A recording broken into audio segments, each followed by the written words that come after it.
Namastu Sarvabhumatu Sarvavidyam Karvavare Vedasvinavadekamastu ma vidvishavare. Om Shanti Shanti Shanti. Om Guru Brahma Guru Vishnu Guru Devo Maheshwara Guru Sakshat Parabrahma Tasmai Shri Gurave Namaha.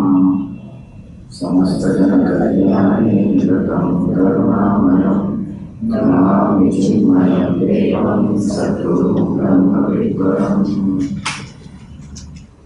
Om Pādhāya Pratibodhitam Bhagavata Nārayana Swayam Vyāsena Gatitam Puranam Nihā Madhye Mahabharatam Advaitāmritamarshini Bhagavati Ashtadashaധ്യായിനി Ambatvam Sandakami Bhagavati Devadveshini Yam Brahma Varamindra Rudra Marudra Srumanti Vijayasavai Vijayasambhara Brahmo Parishadai Gayanti Yam Samara Jnanavastika Tattvaena Manasa Pashyanti Yam Yoginah Yasyantam Navidusura Suragana Devaya Tasmai Namaha. Devaya Tasmai Namaha. So today we enter the 10th chapter of the Gita. 9 chapters are the exact half of the Gita. The 10th chapter is Vibhuti Yoga. So this Vibhuti Yoga is a very beautiful chapter where he describes the glorious manifestations of the Lord in this whole creation. So we will start here. This 10th chapter begins, there is no question here to begin the chapter. Arjuna asked a question later. But it begins by Shri Krishna wanting to tell him more about the glory of the creation. So let us see the first verse. Om Shri Paramatmane Namaha. Om Shri Paramatmane Namaha. Atadashamodhyayaha. Shri Bhagavan Uvacha. Shri Bhagavan Uvacha. Bhuvya eva mahabaho. Bhuvya eva mahabaho. Shunu me paramam vachaha. Shunu me paramam vachaha. Yatteham priyamanaya. Yatteham priyamanaya. Vakshyami hitakamyaya. Vakshyami hitakamyaya. So the Lord begins saying, Bhuya eva, once again, O Mahabaho, O mighty armed one, Shunu me paramam vacha, listen to my words. And why am I telling you? Vakshyami hitakamyaya, I am telling this to you, this knowledge to you, out of the desire for your welfare, that may you benefit. So this is the quality of a teacher, that the teacher is willing to teach as many times as required and sometimes again and again, till the student is not established in the truth. You know, Gurudev sometimes used to say that the teacher's capability must be such that if a student asks a question, the same question, for the 1000th time, the teacher should still answer that question with the same enthusiasm and love as he answered for the first time. Why? Because this knowledge is very subtle.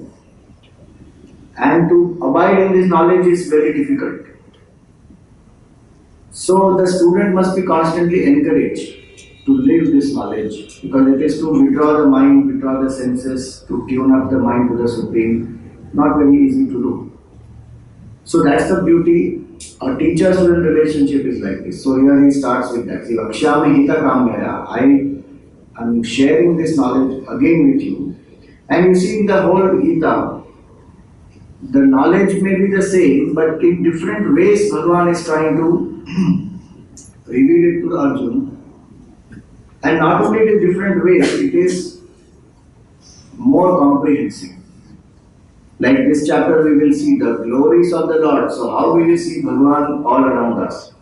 Very practically he will explain that. So it is comprehensive, it is detailed, as well as it is having variety. So the student also doesn't get bored. So out of his goodwill, Bhakshyami Hita Kamyaya, and is willing to teach more and more.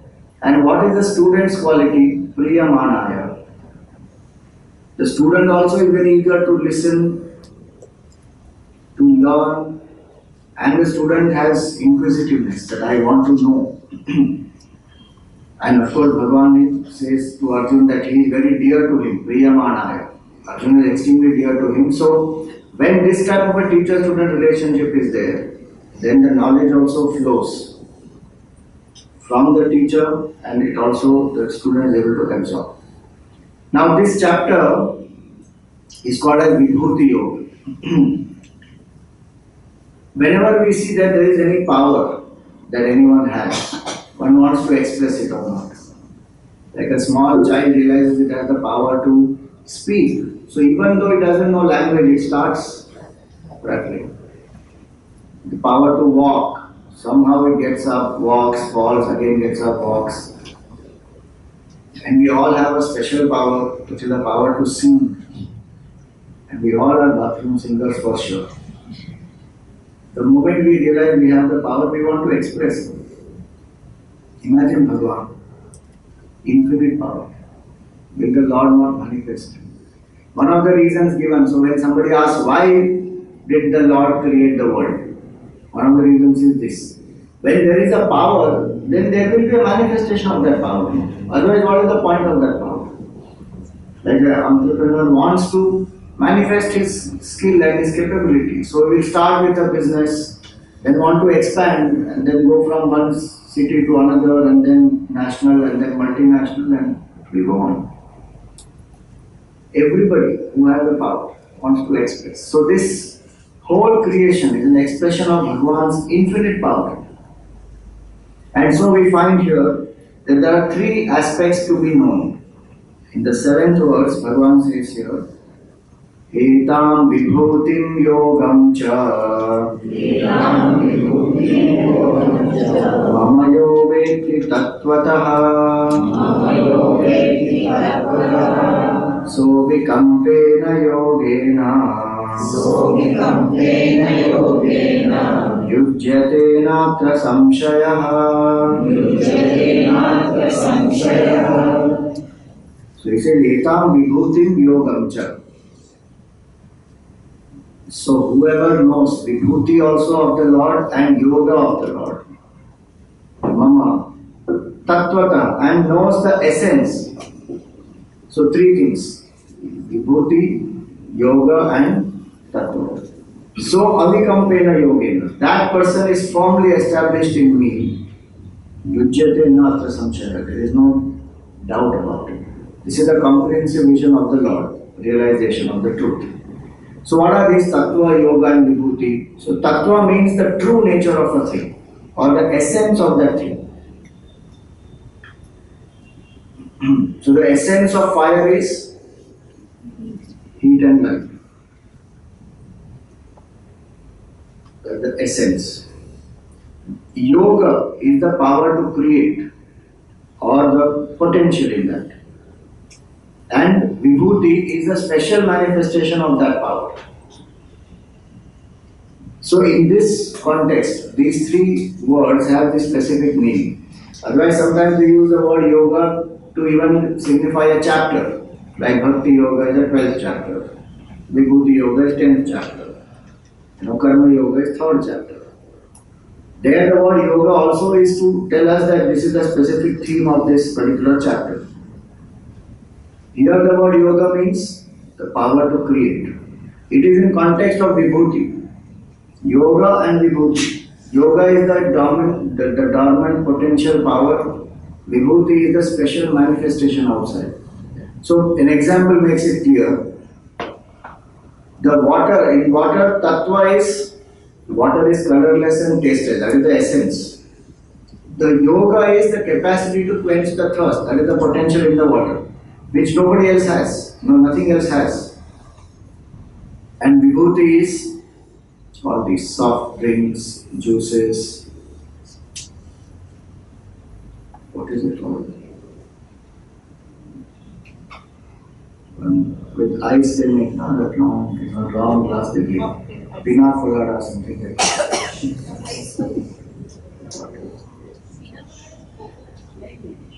Something they give in that. I don't drink because it's very cold. Not slush. Okay, anything, slush, cocktail. In a blue color drink, because sometimes somebody orders it, then I see, acha, this is nice. Something, whatever it is. So there's a special manifestation.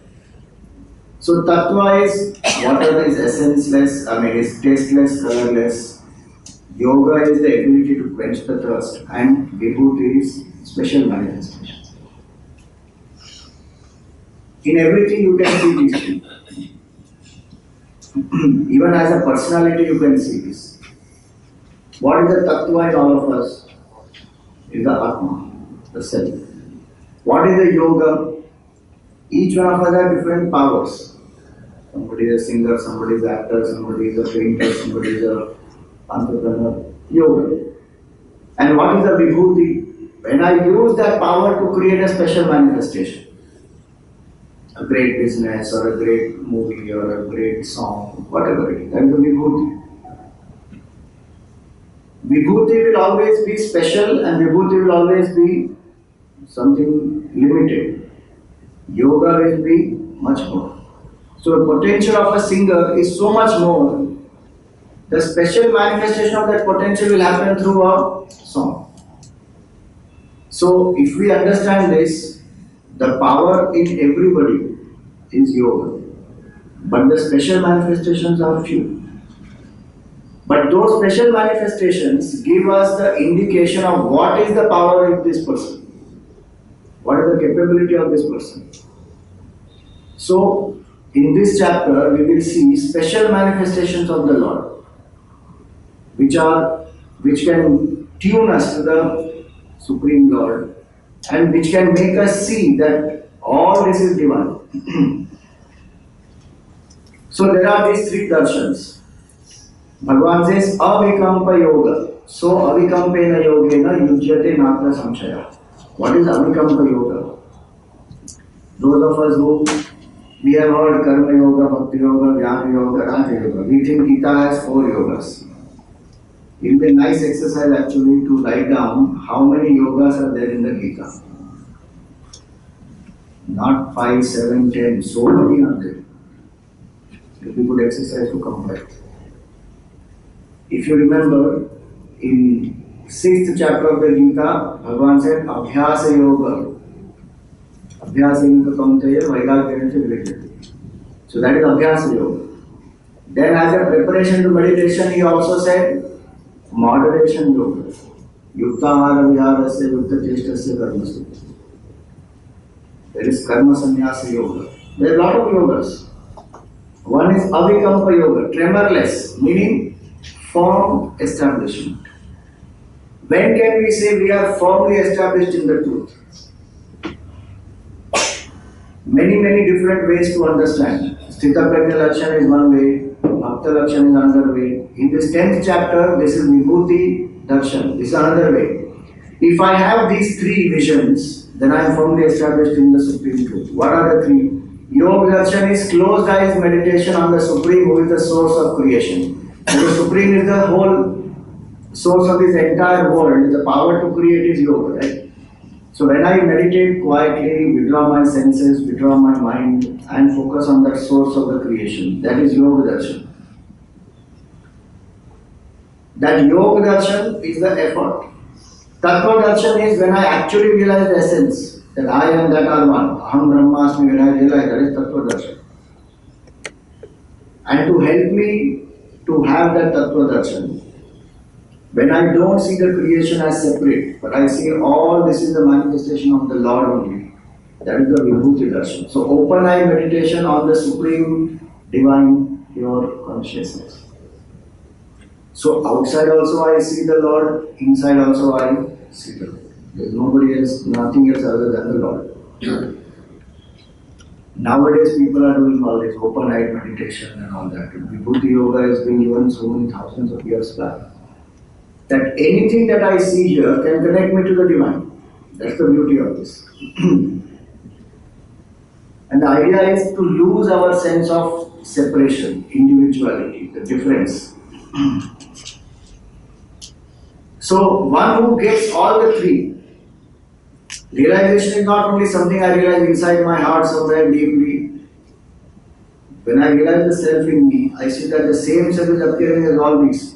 So the one supreme is manifesting as three: the Jiva, Jagat and Ishvara. There is one Lord only, one supreme. Then that vision is complete. So in Vedanta we say that a person experiences all this as a manifestation or appearance of the self. In Bhakti we say that the person sees all this as the glory of the Lord. Is one and the same. So both ways it happens. When I start seeing all this as the manifestation of the Lord, my mind becomes more and more pure and I am able to withdraw my attention. And when I actually experience the Lord in my heart, then I don't have to put effort. I see all this as spontaneous expression of my own true self. That is actual Vibhuti Darshan. When I realize Tattva, then the actual Vibhuti Darshan happens. Till then it is a sadhana. So if I see a flower, I can see the flower as a flower. Or I can see the flower as a manifestation of the divine. When I put effort to see it as a manifestation of divine, then I am practicing Vibhuti Yoga as my sadhana. But when I realize the divinity in my own heart, spontaneously whatever I see, I will see it only as the appearance of the Supreme Lord. Then Vibhuti Yoga is no more a sadhana. Vibhuti Yoga has become my experience. How? Because I realize the Tattva within me. that same truth in my heart is appearing as always. That is called Abhikampa Yoga, where a person has firmly established oneself in the absolute truth and does not see any difference inside or outside.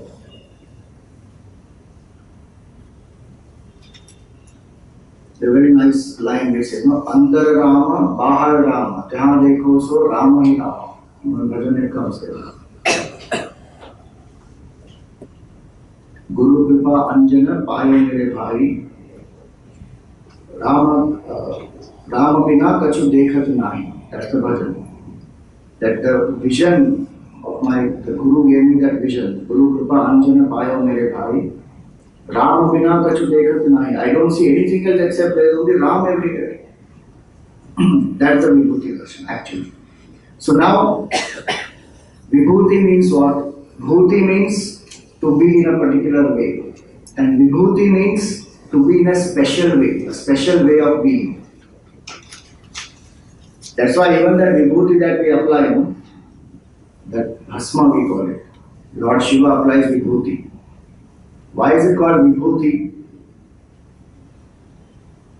Because that Bhasma reminds us that after all, the body is going to become this ash finally. So, when I have that detachment, that this is ultimately just, the body is just a product of 5 elements. One day it is going to become ash. From ash it came, to ash it is going to go. That detachment when I have, that detachment is the Vibhuti. That detachment is actually the special quality. And special quality of Lord Shiva is that detachment. Each deity has a special quality. Lord Shiva's special quality is detachment. No attachment at all. He lives in a cremation ground. He applies bhasma everywhere.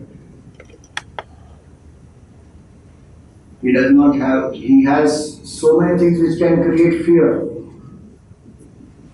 Even one thing in what he has can create fear in all of us. But he has so many of these. Cremation of itself is enough to cause fear to us. We do one special exercise. When we go to Siddhabari, where Puja Gurudev Samadhi is there I take people. Those who are strong-hearted, I take them at night. Those who are weak-hearted, I take them in the morning. So we go after dinner, we go at night walk in the forest, and then I take them to cremation ground. 12 o'clock in the night, go and sit there and meditate on your own death. In front of that, there are 4 rods where they will actually put the dead body. And they put the logs, and then the corpse is cremated. So go there, sit there at 12 o'clock in the night and meditate that your own body is dead, it is getting burnt here. So who are you? You are something beyond this body. Don't worry. Till now nobody has collapsed there. They all have come back with me. And in the morning we take them, those who are weak-hearted, we take them in the morning. So in the morning you come and see.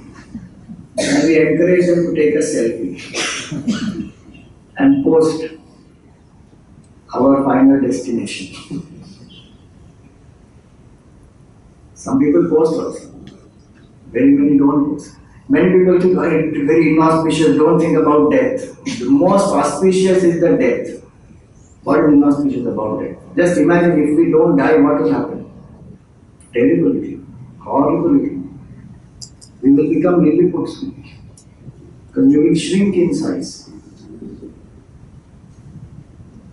And our family members can put us in matchbox and carry us. We become small. Very auspicious, because unless death doesn't happen, something new will not come into being. So death actually paves way for new things. That's why Shiva wears that Vibhuti. He has a snake, he wears a tiger skin, he has poison in his neck. Each of these are enough to create fear. But each of these are his special Vibhuti, his manifestation, his qualities. Because each of these also stand for detachment. So that Vibhuti when we wear, it's a special manifestation. Detachment is a very powerful quality. So here, Vibhuti means a special way of being. A grand manifestation or something which is glorious. So we have Chinmaya Vibhuti.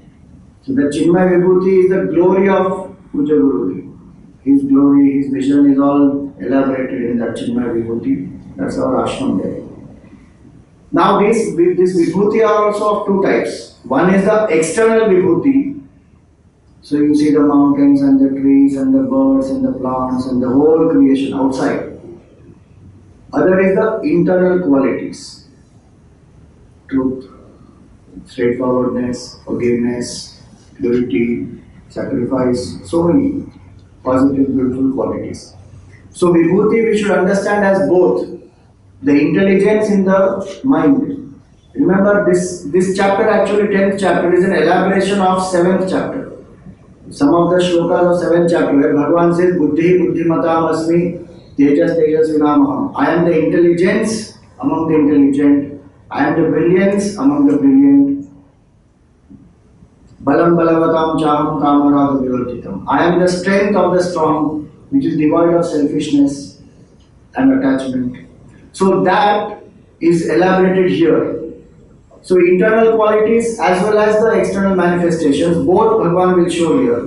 But because many places he already spoken about internal qualities, here he just passes it off, he gives a very passing reference to that. Where he says, that 4th, 5th verse, he says, Buddhi jnanava sammoha kshama satyam damashama sukham dukkham bhavo bhava bhayam cha bhayam evacha. He says, all these are my vibhutis.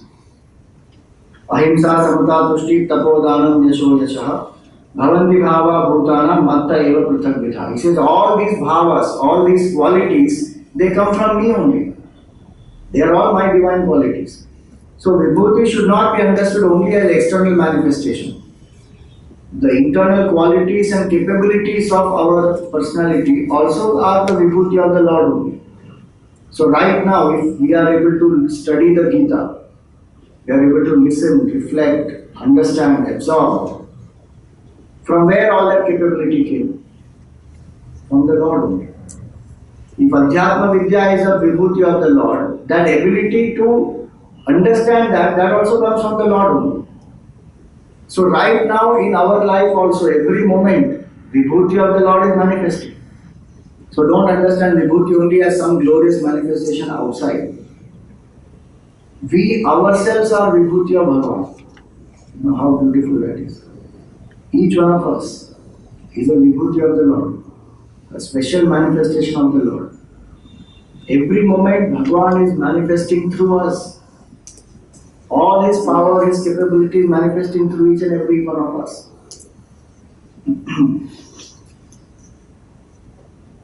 See what a vision difference. Sometimes we feel we are worthless, we are useless. Some people even feel to that extent that they destroy themselves, they destroy their life, they commit suicide. That is one end of the spectrum. The other end of the spectrum is we are all the glories of the Lord, the beauty of the Lord. So we live up to that vision that Bhagavan alone is manifesting through each one of us. So the inner qualities as well as the outer glories, they both are vibhutis of the Lord. A very nice example given here is, for the first time when the father puts a mask and he comes in front of the child, what will be the response of the child? The child may not recognize the father. And if it is a fearful mask, then the child may also get scared. But when the father removes the mask and the child says, "Arey, it is my father only," the child runs and hugs the father. And after that, what the child wants? The child wants the father to do it again and again. So the father puts the mask and the child is happy. And then the father removes the mask, the child is so much more happy. They start playing a game. This whole creation right now is Bhagavan with a mask. And we are not seeing Bhagavan. So we are getting sometimes threatened by this creation. But the moment I understand this is all the glory of the Lord, everything that happens, then the devotion for the Lord increases. Then I want to see the Lord in so many ways. And in every way I will start seeing, "Arey, look at the beauty of the Lord, how He is manifesting as all this." The vision will always be given. So that's what this is. What about the negative qualities? We'll come to that. It will all come into that. Even the negative qualities are appear manifestation of Bhagavan only. From the highest standpoint, we will see it that way. But those need not be entertained by us. A villain also is there in the movie. Who it has been put by whom? The director only. If there is no villain at all, everything is hunky-dory, positive, beautiful, pure, divine. Will you and I go and see a movie? There will be no plot only. Because everything is positive, so what plot will we give? So a saint will never blame a sinner. Why? Because the saint knows that person also is Bhagavan's manifestation only. But the saint may not encourage the sinner, because that will harm the sinner only. So the negative qualities don't have to be encouraged by us. But deep down we should know that this is also Bhagavan's glory only. Without Bhagavan this will not happen. And that surrender has to come into us. We will see some of those will come ahead as we go along. So in this chapter,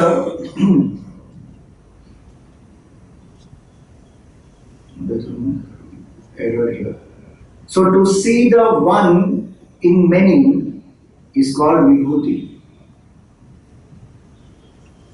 And to see the many in one is called as Yoga. So to see the one in many is to see the gold in all the ornaments. So whether it is a bangle or a nose ring or an anklet or a chain, to see that there is one gold in all these. That is called Vibhuti. To see one in many. And to see many in one. That all the ornaments are in gold. That is called as yoga. So this 10th chapter is Vibhuti Yoga, where we see the one in many. So in the hills and the mountains and the rivers and the plants, in all these we will see the one. In the 11th chapter, Vibhuti Darshan, we will see many in one. This whole creation in one form, as Vibhuti Darshan. I hope you are clear. One in many and many in one. So in this chapter we have these two aspects. The power of the Lordship is Vibhuti, and then the pervasiveness of the self is yoga. Now let us see. You are going to take a divine tour now. Bhagavan is going to take you for a divine tour. 10th chapter is like a divine tour. So when you go to a new place, how do you see the place? One is you can hire a guide, and that guide can tell you everything about the place, the stories, the way people live, what are the legends, how it was formed, and everything. Or like you have, here you are in Mumbai Darshan.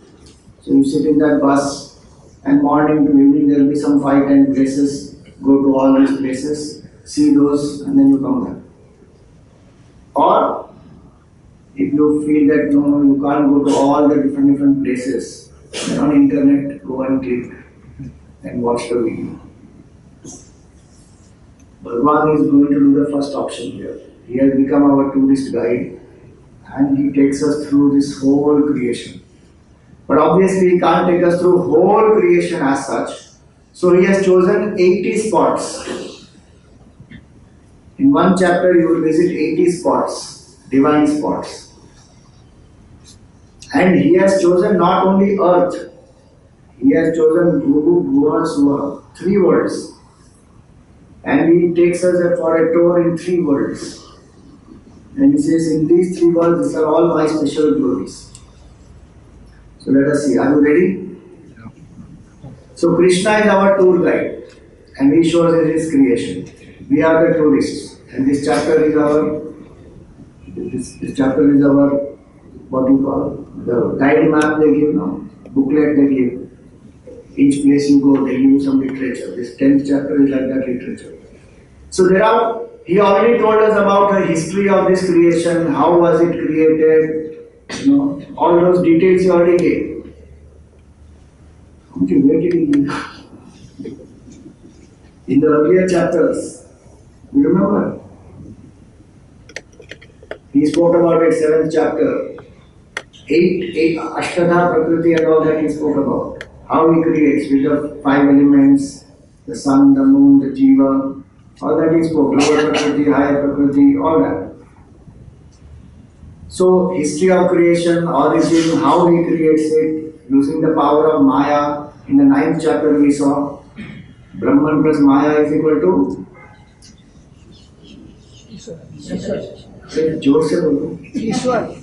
Ishvara. Brahman plus Maya is equal to Ishvara. He, the unmanifest supreme pure consciousness, using the power of Maya, becomes Ishvara, creates the whole world. So how he creates, what is the history, everything he spoke about. Now he is going to tell us in this creation what are the special qualities, special manifestation. So I can see this world in 2 ways. One is the Jagat Darshan world tour, where I see that the quality belongs to that object. So if a flower is beautiful, I feel the flower's beauty belongs to the flower. If I see it like that, no doubt I am seeing the beauty of the flower, I am seeing the color, the fragrance, the softness of the petal and everything. But many times what happens, that can make me attached to it.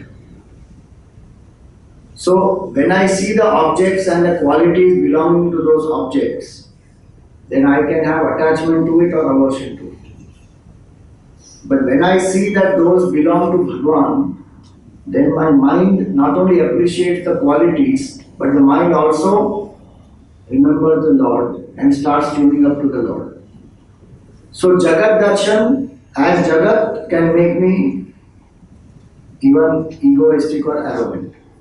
Because the same thing I will do with me. That all my capabilities and powers belong to whom? Belong to me. And ego will come.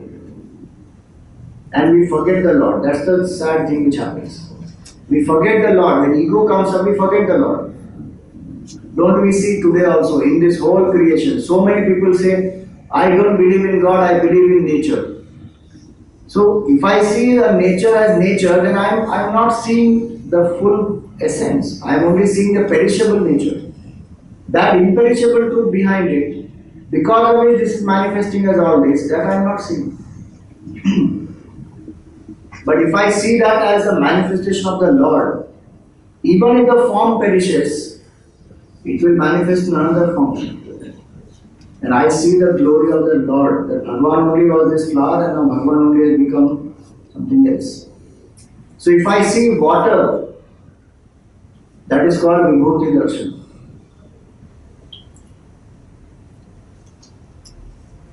But if I see only the wave, then it is Jagat Darshan. If I believe that the quality of the wave depends, it is belonging to the wave, then that is Jagat Darshan.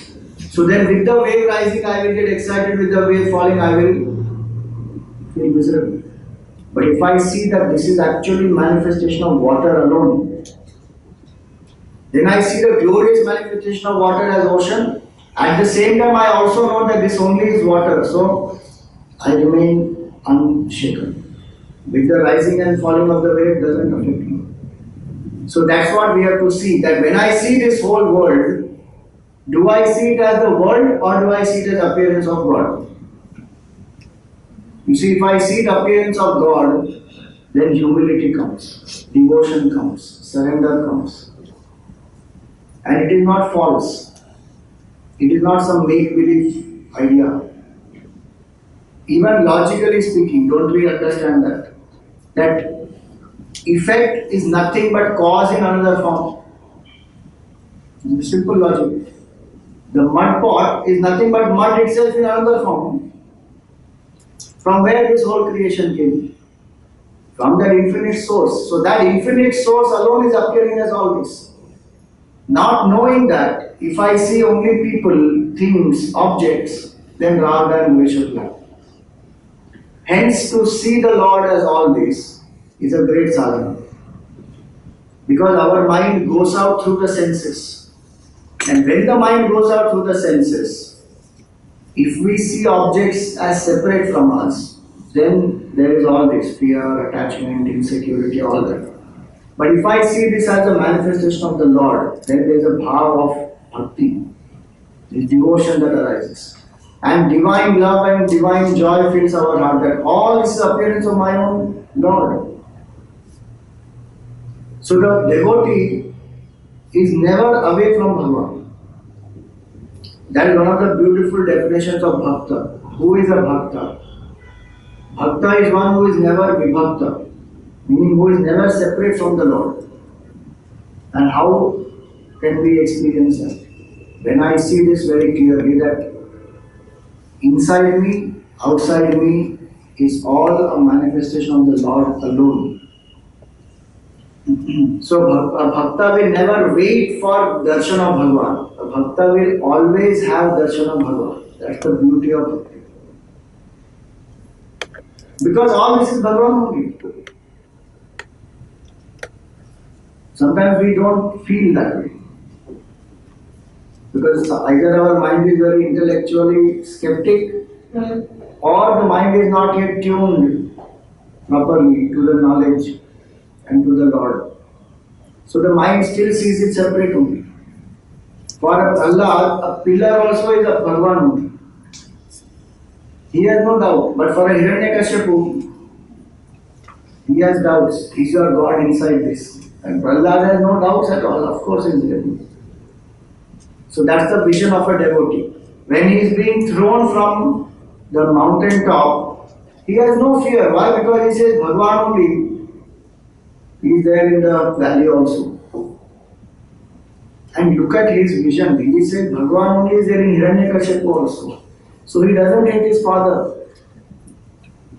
When Bhagwan kills Hiranyakashipu, Bhagwan is so angry. Prahlad goes to him and he calms him down. And he says, please forgive my father. Look at his beauty. He doesn't hate his father. He doesn't tell Bhagwan, thank God you killed him. How much he tortured me, you know. Nothing. For him, all this is Bhagwan's glory. That's the vision. So now he starts. Before he starts, see, every tour guide will give a little introduction of himself. No, my name is so and so. So who is this Krishna? So you see chapter 10, verse number 20. Little back and forth you will do here.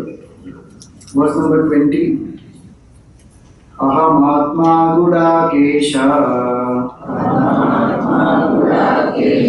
sarva bhutashaya sthitah aham adishcha madhyam cha bhutanamanta eva cha.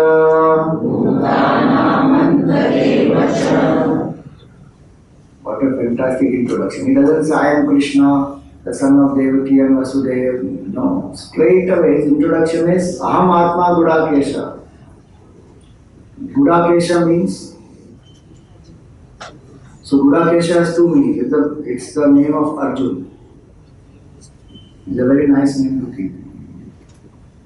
Gudaka, one meaning of Gudaka means sleep. And Isha means master. One who is a master of sleep is called Arjuna, is Arjuna, Gudakesha.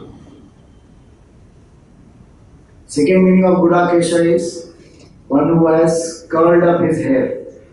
Because earlier, long hair even men used to have. So one who has curled up his hair, tied it up because he has to fight in a battle. So one who has curled up his hair, tied it up, that is Gudakesha. And the third meaning is most beautiful.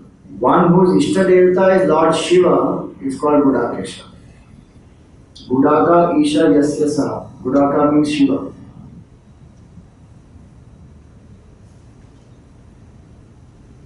Anybody wants a name for the child? Keep this. Gudakesha. Nice name it is. All the three qualities are beautiful. I should be a master of sleep to achieve success. I must be able to control my senses, curl up the hair, and I must be able to realize Lord Shiva is my Ishtadevata. So he says, Aham Atma Gudakesha. Oh Gudakesha, who am I? I am the Atma, Sarva Bhutashaya Sthita. I am the self of all the beings. Not only am I the self of all the beings, I am also that Ishvara. Aham Adishcha Madhyam cha Bhutana Manta eva cha. I am that Ishvara in whom this whole creation rises, in which it stays, in which it goes back. Ramana Maharshi, when he picked up most important verses of the Geeta, he chose this verse. And he says, if one verse has to be chosen, it will be this verse. Aham Atma Gudakesha Sarva Bhutashaya Sthita. Aham Adishcha Madhyam cha Bhutana Manta eva cha. I am the self of all the beings. What a nice introduction Bhagavan gave. Because that is the fact. If we see Krishna as Krishna, then we are seeing only limited entity. But if you see Krishna as Brahman, as the self, as the Ishvara, then that is the real darshan of Krishna. So he introduces himself saying, I am the self of all the beings. Meaning all this what you are going to see, it arises from me. No tourist guide can tell that. No? Every tourist guide can only say that this was built by this person in this century and these are the special qualities of this temple and all that. They will only tell us that. Here the tourist guide is saying all this which has come from me only. All the special qualities also have come from me, and this external manifestation also have come from me only. And imagine Arjuna is having one-to-one exclusive tour guide. It's not one-to-many. Bhagavan is giving him exclusive darshan. What? Not darshan. What is it? Exclusive tour. And then he goes on to explain that I am not known by people as the self. I am not known by people. May people only think of me as this one mortal entity. So the second verse he says, Name vidu suragana. Even devatas don't know me. Prabhavam cha maharshaya. Prabhavam na maharshaya. They don't know my beginning. Even some of the great rishis don't know me as I am.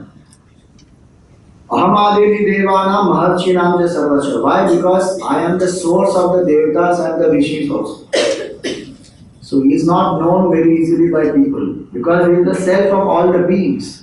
And only a pure-minded person will know him. So then who will know him? In the 9th verse he tells that people who really love him, they constantly keep talking about him and engaging their mind in him. They are the people who know him properly.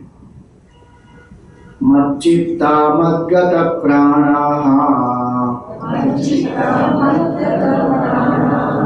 bodhayanta parasparam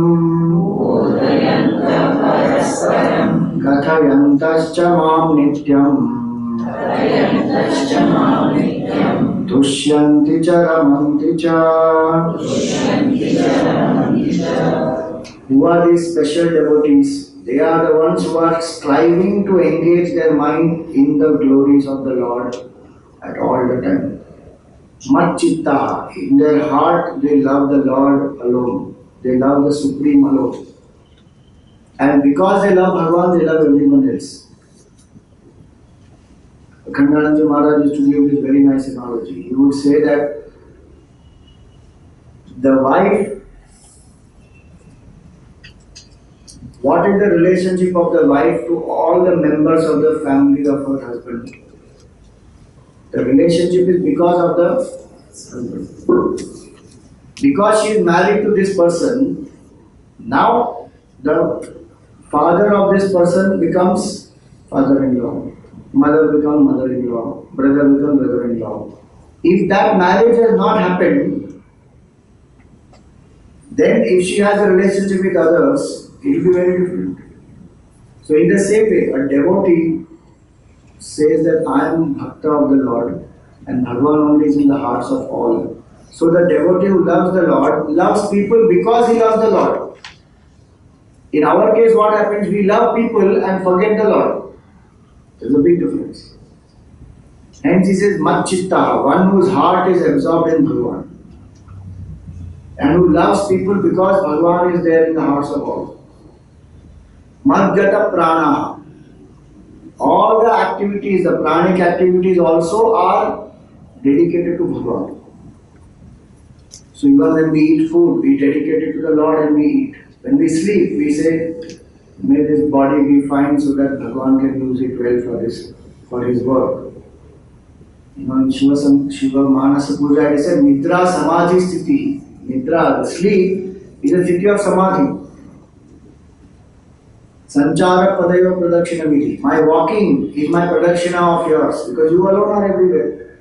So a devotee who goes to the temple and who does pradakshina of the Lord is a beginning.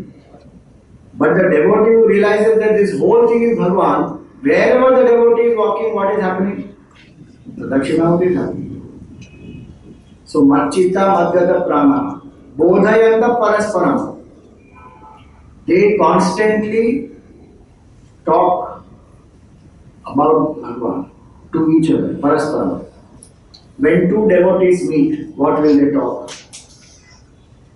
They will talk about Bhagavan. They will talk about bhakti, they will talk about bhakta, they will talk about sadhana.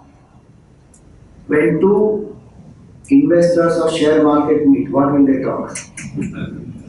कौन सा company का share ऊपर गया, कौन सा company का नीचे गया? And they remember everything, each company का share price. Two people who are lovers of music, what will they talk? Music they will talk. But sometimes what happens, it starts with music and goes to something else. Two people who meet in study group, what will they talk? They are supposed to talk Vedanta. It starts with Vedanta, ends up in politics. Devotee will not say that. Bodhayanta Paraspara. Constantly they talk about Bhagavan only because what else is to talk about is not worth talking about. From devotee standpoint, that's what the devotee thinks because the goal of the devotee is oneness with the Lord. Anand Mahima used to say that Hari Katha hi Katha, Hari Katha hi Katha, Baki sab vyarth vyatha. Worth talking about is only Hari Katha, glory of the Lord. Everything else is useless. Simply waste of this speech. That is her standpoint because as a devotee, her mind revels in Bhagavan. So, bodhayanta parasparam. Kathayantascha mam nityam. Not only the devotees talk between themselves, to others also they tell the glory of Bhagavan only. Hiranyakashipu was so fortunate. His son, the father has specifically instructed the tutors and the guru and everybody in the Gurukul that don't teach him about Bhagavan. Teach him that I am the greatest. Make him a Nastik and all that. But he already had the samskar from childhood from Naradji. So he kept on remembering Bhagavan. So once when he came back for vacation, the father asked him, what did they teach you in Gurukul? Prahlad started. Bhagavan is the Supreme, worship the Lord, surrender your ego, be devoted to Him. Father got so angry. He said, what? This is what they taught you. He called his gurus are Shanda and Amarta. He called both of them and he fired them. He said, don't you teach all this. He said, we have not taught anything of this. He gave them a warning and he let them go. After 1 year, again he called the son. What did they teach you? And that is the time when Prahlad gave the knowledge to Hiranyakashipu of Navadha Bhakti. That famous verse, no? Shravanam, Kirtanam, Vishnoho, Smaranam, Padasevanam, Archanam, Vandanam, Dasyam, Sakhyam, Atmanivedanam. 9 forms of bhakti. Prahlad gave that to Hiranyakashipu.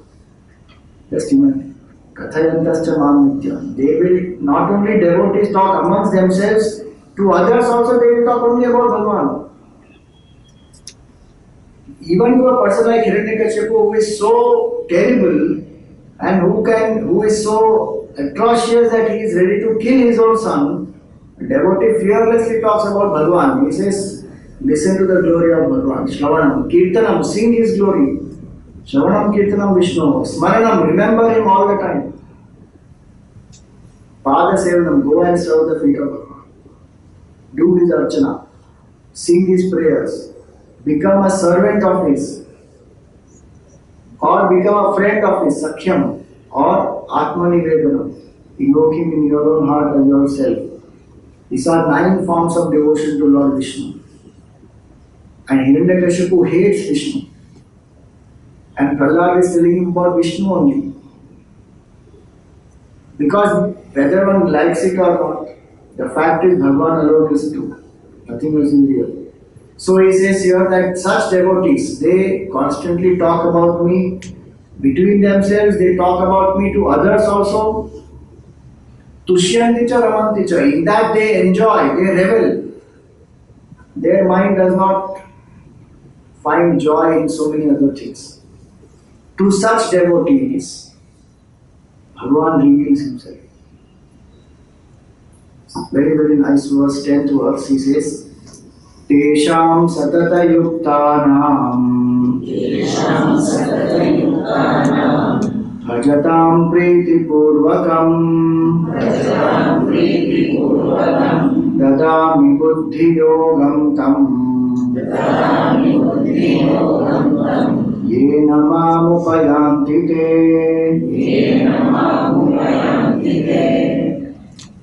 So he says, Desham Satata Yuktanam, to such devotees who are ever steadfast in trying to be one with me, Bhajatam Priti Purvakam, with love they remember me. What do I do? Dadami Buddhi Yogam Tam. I bless them with that self-knowledge, with Brahma Vidya. Yena Mamupayantite, by which they come to me. So many people think that people who are devotees, how will they realize moksha? How will they get moksha? Because for moksha you must have the special intuitive knowledge of Brahman, that you are that supreme Brahman. Bhagavan himself gives that knowledge to them. It is not necessary that everybody has to follow the path of Jnana Yoga only. Whichever path one follows, one will come to that supreme. With Bhakti Marg, people will reach that only. They will get that intuitive understanding that I and Bhagavan are not different. Bhagavan's promise is, I bless them with this knowledge. Dadami Buddhi Yogam Tam. So we don't have to worry, if I keep telling the name of the Lord, will I realize the absolute oneness that Vedanta is talking about? Of course one will realize that. And what compassion Bhagavan has. You just see the 11th verse. He says, Tesham evanukampatham aham ajnanajam tamaha nashayamyatma bhavasthaha jnanadipena bhasvata. This is out of compassion for them. Tesham eva anukampatham aham ajnanajam tamaha. The darkness born out of ignorance, Bhagavan destroys, nashayami. How? Atma bhavastha. Because I am seated in their heart. Nashayami atma bhavastha. And how will he destroy that ignorance? Jnana dipena bhasvata. By lighting the lamp of knowledge. This is the true Deepavali. Bhagavan is sitting in our hearts and he is constantly enlightening us, enlivening us. When I focus on devotion, I tune up to that Lord in my heart. And through bhakti, the person comes to supreme knowledge. Kaivalya Jnana and Parabhakti, they are one and the same. Supreme devotion, where just the mind surrenders to Bhagavan, Bhagavan, you alone are, I don't exist. So that's why it was said, Matchita, Madgata Prana, Bodhayanta Parasparam. Such devotees who have tuned their entire personality, their heart, their intellect, their pranas, their actions, everything to the Lord. Bhagavan says, I reveal my true nature to them. What he said earlier, no? Aham Atma Gudakesha. That knowledge that I am the Atma of all, Bhagavan reveals to such people. So we don't have to do anything. Jnana Swarup Bhagavan is in our own heart. All we have to do is surrender to that Supreme Lord in our heart. It's a very beautiful verse this is. Tesham evam kampatham aham ajnanajam tamam. And not only he destroys tamas, he helps us to destroy all the other qualities which are obstructing this knowledge. So whether it is attachment, fear, lust, greed, passion, everything Bhagavan helps us to destroy. All we have to do is just turn to the Lord, that's all. You know, so many Mahatmas and the great saints, they tell us that if you just look at a cow and a calf, you know, if the cow and the calf have been separated, when the cow sees that, Arey, my calf is there, what will the cow do? It runs towards the calf. The calf realizes that, oh, my mother is there. If the calf is taking one step, the cow is taking 10 steps. Because she is, you know, the mother and runs towards the calf. And meets the calf towards the calf. And meets the calf. And what does the cow do? Starts licking the calf. Because so much of love for the calf. And especially when the calf is what? Separated. So many devotees who have experienced oneness with the Lord, they say that you take one step towards Bhagavan Bhagavan takes 10 steps towards us. The intensity with which Bhagavan seeks us is much more than the intensity with which we seek the Lord. But Maya of the Lord is so tempting to us. We take one step towards Bhagavan and then again turn and take another 20 steps towards Maya. Again when some Maya kicks us, again we take 2-3 steps towards Bhagavan, again we run. So Bhagavan keeps waiting. Beta, beta, kab aayega? When will my child come back to me? But those who turn to him, Bhagavan says, I destroy their ignorance, I destroy all that. Even Maya and the power that Maya has on us. You remember in the 7th chapter, Bhagavan said that Mama Maya Duratya, my Maya is very difficult to cross. But who will cross it? Mameva ye prapadyante. Whoever surrenders to me, they will cross it. So if we find that Maya is very difficult to cross, just tell Bhagavan, Bhagavan, enough of your Maya, now please withdraw this Maya. I want to see you. Meaning tell the Father that remove your mask, I want to see you, enough of your mask. There's a very nice one bhajan which says that Bhagavan meri naiya उस पार लगा देना अब तक तो निभाया है आगे भी निभा देना. In that one paragraph comes दल बल के साथ माया घेरे मुझे जो आकर तब देखते न रहना झट आकर बचा लेना. That Maya may conquer me, Maya may power, make me very attached, overpower me. Please don't sit quietly that time. Come quickly and help me out of that situation. That's what Bhagavan is doing. Those devotees who have turned to him, he says, I destroy their ajna. Only thing Bhagavan wants is, you should submit your requisition. That's all. Uninvited, he will not come. If you tell him, please come and remove Maya, he will just remove it. But you have to tell him. And if you tell him, bless me with more Maya, I want to enjoy Maya, he will say Tathastu. He will bless with that also. Arjuna and Duryodhana, both of them went to Bhagavan. Bhagavan gave his army and he said, I will not fight. Choose whichever you want. What did Arjuna choose? He chose Bhagavan. When he chose Bhagavan, what happened to Arjuna? If you think about it, it's a very stupid choice he made. He took a resource which is of no use. And he left a resource which is Varnakshramani army. But because he chose Bhagavan and not the Maya, what did he get? He got this Brahma. As well as he won the war. Both he got. Those who choose Bhagavan, Maya belongs to Bhagavan only, no? They will get Bhagavan plus Maya. Ek par ek free. Those who choose Maya will get neither Maya nor Bhagavan. They will get zero. Think about it. So what is wise to choose? From business standpoint also. Choose Bhagavan. Don't choose Maya. So this 10th chapter is like that. So these tourists, when they come back, they are filled with joy. And they have taken pictures, they talk about it, they share the pictures, they show photo album, they post it on social media and all that. These devotees are like that. Kathayantascha maam nityam tushyanti cha ramanti cha. They constantly revel about the Lord, they speak of His glory and it is an experience that all this is Bhagavan only. So this much is the introduction of this 10th chapter. And in this 10th chapter, you will see there are different types of darshan of Bhagavan. One is called Ishtarup Darshan, where I have one form of the Lord, which is my personal form, my personal God, my personal favorite form.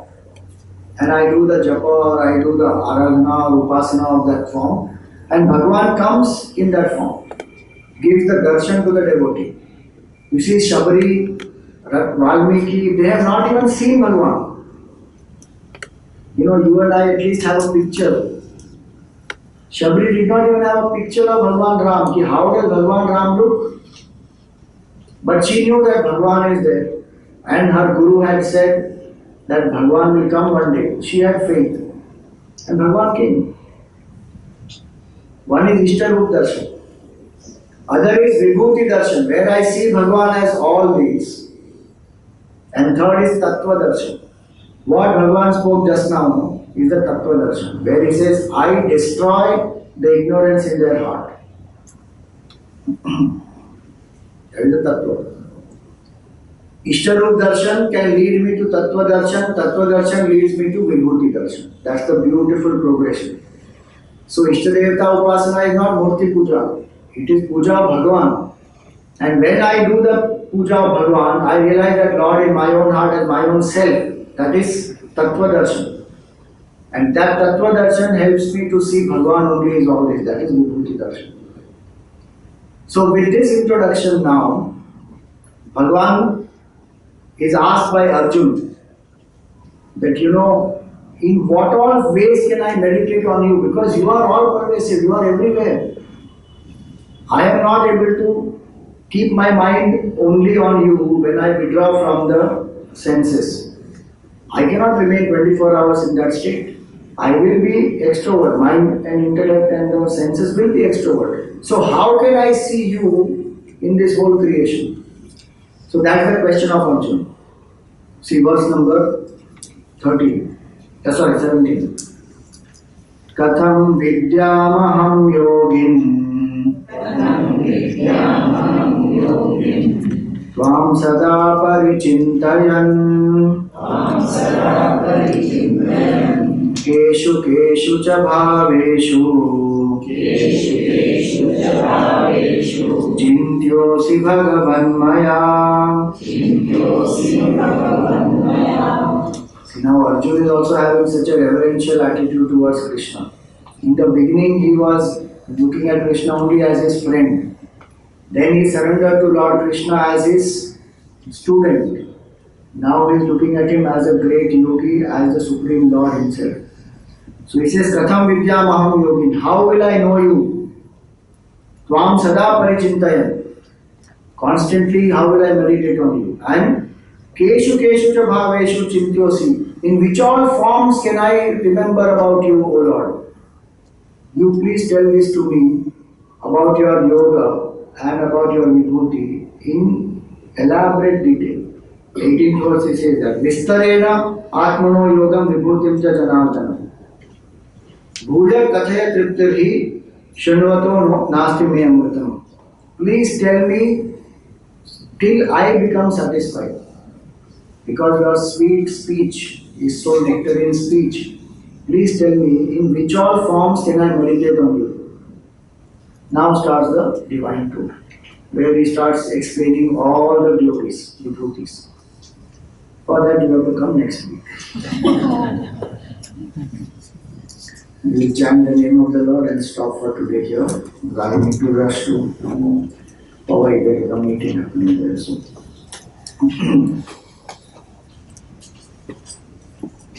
Shri Krishna Sharanam Mama. Shri Krishna Sharanam Mama. Shri Krishna Sharanam Mama. Shri Krishna Sharanam Mama. Shri Krishna Sharanam Mama. Shri Krishna Sharanam Mama. Shri Krishna Sharanam Mama. Shri Krishna Sharanam Mama. Shri Krishna Sharanam Mama. Shri Krishna Sharanam Mama. Shri Krishna Sharanam Mama. Clap. Shri Krishna Sharanam Mama. Shri Krishna Sharanam Mama. Shri Krishna Sharanam Mama. Shri Krishna Sharanam Mama. Shri Krishna Sharanam Mama. Shri Krishna Sharanam Mama. Shri Krishna Sharanam Mama. Shri Krishna